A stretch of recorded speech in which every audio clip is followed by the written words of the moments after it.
Yeah, maybe this video was made purely from a tear of nostalgia, but who knows? There's been a little voice change. I can be your sweet little maid. Or I can smack you right on the back of the head. Is this really an underrated game? The reviews are mixed. Let's figure it out. This masterpiece came out in 2008, back when I was still sucking on a pacifier. Sure, there are downsides like Alika's help, which makes it nearly impossible to lose, but it's more about perception. To me, this game feels nice. It doesn't look boring. The game fully relaxes you and doesn't try to overload you. I wouldn't call it bad, but you really have to judge it based on the developer's intentions. What's here is here. Simple gameplay? Yeah, that's true. But you can see they tried to push the limits and come up with something of their own. Now, it looks like a typical idea of that era, but back then it was kind of cool. Like, at least they tried to make one proper combo to make it more interesting. You need to collect energy orbs to progress the story. Sometimes you might miss them because some are hidden, not too much though. It doesn't get annoying because you don't have to put in a ton of effort, and it doesn't feel dragged out to make you suffer. Sometimes, when climbing walls, you even have to dodge dark forces. It's easy, but looks good. For chill guys, it's just right. Players were waiting for a sequel, not a reboot. Should we even comment on that? Is it really a downside? I've seen YouTubers in their videos point out how stuff moves on the character. Krin didn't care, but yeah, they tried to include that here too, even if it didn't fully work. The game still plays nicely today.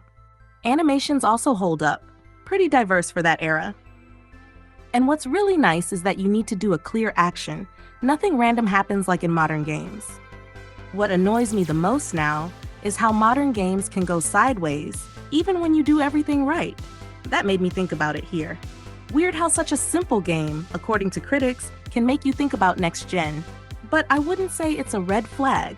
Even in life, things can go wrong when you've done everything right. That's realism.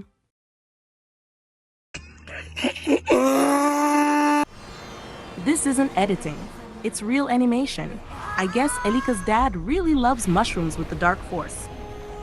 This game is perfect for a fast but chill playthrough, with different bosses who don't cause much stress thanks to Alika, but you're not expecting them to anyway. Still, it's fun to wall run, especially for the first time, or just run around. The art style, like in Resident Evil 4, gives you the feeling that the game looks exactly how it's meant to. It's not trying to prove anything or stop being itself like modern games do. But still, I can't say modern games are soulless. The last Spider-Man is dynamic, fun, dramatic, and nice, while The Last of Us is just plain depression. Joel, bitch, come back to me, nigga! Bring your big ass back to me, bitch! Is the game underrated? Yeah, definitely. It's quick, fun, sometimes even dramatic. The characters are charismatic. Say, the next time you want to win your daughter back, you could try just giving her a pony. The apocalypse doesn't really cut it. The plot is light for what it's trying to be. The game is well built and not as clunky as it might seem. For its time, it was a bold reboot. And of course, they didn't forget the fans of Assassin's Creed. Cell shading was a rarity back then, especially in big AAA games. Basically, it gives the graphics that cartoony look. But the plus is, it doesn't fry your eyes like in NFS Unbound. Ubisoft weren't cutting corners as hard as they are now. At that time, the game experience was pleasant. I might be wrong. Maybe I'm not seeing the full picture. I'd be happy to look at this from another angle. So if you think differently, for any reason, write it down. I'll gladly read it.